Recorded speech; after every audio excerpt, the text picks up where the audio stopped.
Alright, so in this video, I'm going to be talking about how Aisiri, was able to manage both school and coaching together. So I'll talk about the kind of mindset that I had or the kind of, measures that I had adopted in order to be able to manage both. So yes, let's get into it. Now, before we get into the details of how I was able to manage both school and coaching, I think it's kind of important to talk about my background so that'll be easier for all of you to relate. So basically till 10th standard, I was in an ICSE school. Then for 11th and 12th, I shifted to a CBSE school because that's like the NCERT syllabus. So it'll be easier to study for the NEET exam. And I dropped mathematics and took up psychology instead. And no, it was not because I hated maths. In fact, to be honest, it was one of my favorite subjects. So to drop it was kind of a hard decision for me. But I did it with the intention because I didn't want to unnecessarily spend time on studying for other subjects, and I 100% knew that I wanted to go into the MBBS line. So because maths is not going to be tested in the NEET exam, I decided to drop it. And I attended coaching classes for 11th and 12th, and they had no tie-ups with my school.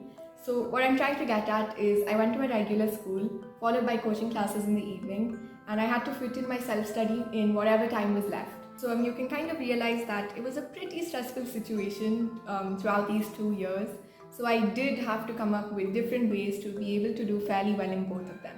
Alright, so the first thing that I did when I started to realize that there were so many stressful events ahead and there were just so many things on my plate was that I had to set one major priority.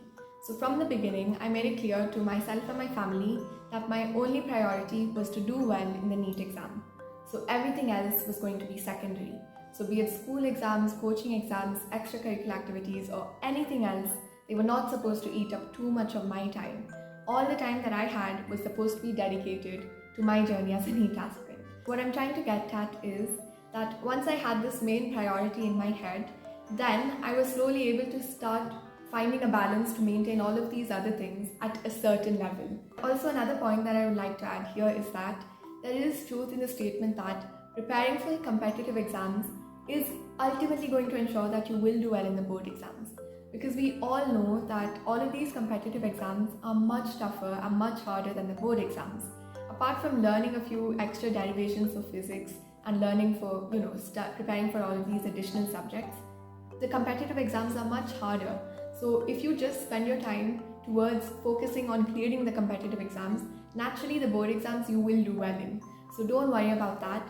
But the reverse, that preparing for boards will help you to clear NEET, it's not at all true.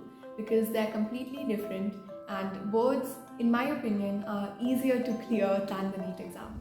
Alright, so you understood that your priority should not exactly be the boards, because that'll come naturally to you. Rather, it should be to do well in the NEET exam. But you don't really know how do you manage both of them. So that's why you clicked on the video, right? So I am going to be explaining that right now. But I wanted to say that I've divided this, entire concept into chunks. So I'm going to go through it part by part. And I also wanted to say that this is Time Out with Aisiri. So you're probably on a study break. That's why you're watching the video. I just wanted to say Time Out with Aisiri, so you can get back to the video now. Bye. Alright, so the first thing I want to talk about is, let's say you've got a school exam coming up and you've prepared nothing for it. You've had no time at all. But you kind of have to do a bit well in it because it's necessary for you to do well in it. So what I used to do, or the lifesaver for me, was the YouTube one-shot lectures, especially by Learner Hub. So basically, let's say the next day I had a unit test on electrostatics physics. So the previous day, the day before the exam, I would go on YouTube, search for Learner Hub electrostatics, and there Roshni ma'am, she's the teacher, she would explain the entire chapter in 2 hours. So all the necessary details, all of those derivations, everything would be taught to me in 2 hours. Because I would watch it at 2x speed, I would complete it entirely in 1 hour. So what I'm trying to say is, to get that short-term memory enough to do well in that school exam, I would rely on the one-shot lectures. But once I got enough self-study time, I would then go on to detailed lectures. So just because I needed to do all right in the school exam, these lectures were very, very useful for me. You'll get a brief idea of what exactly the chapter is about, and that will help you to score all right in that exam. The next thing I'm going to be talking about is, how do you manage so many coaching exams? So at my institute, there was fortnightly tests, term exams, AIATS, NCRT booster test series, intensive tests, FTS, so many. And at the beginning of 11th, I had this kind of dream of maintaining a high score in all of them, but this was not the case at all. It started decreasing heavily and backlog started increasing so much.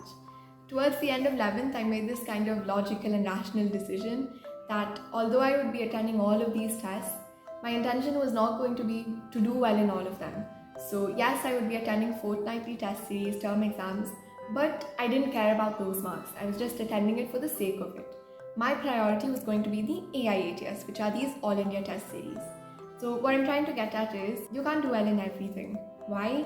Because there's so much to do in such short period of time. So if you set your own deadline and you don't care about the deadline that others set for you, you can go a long way in achieving those. So I set my deadline that whenever an AIATS was to be held, I had to cover my syllabus entirely for that. So even though a fortnightly test or something would be held before that, I didn't care about that at all. But the same syllabus, if it was coming for the AIATS, I had to do well in that exam. In a nutshell, you can't master everything. You might want to, but the journey is not that smooth.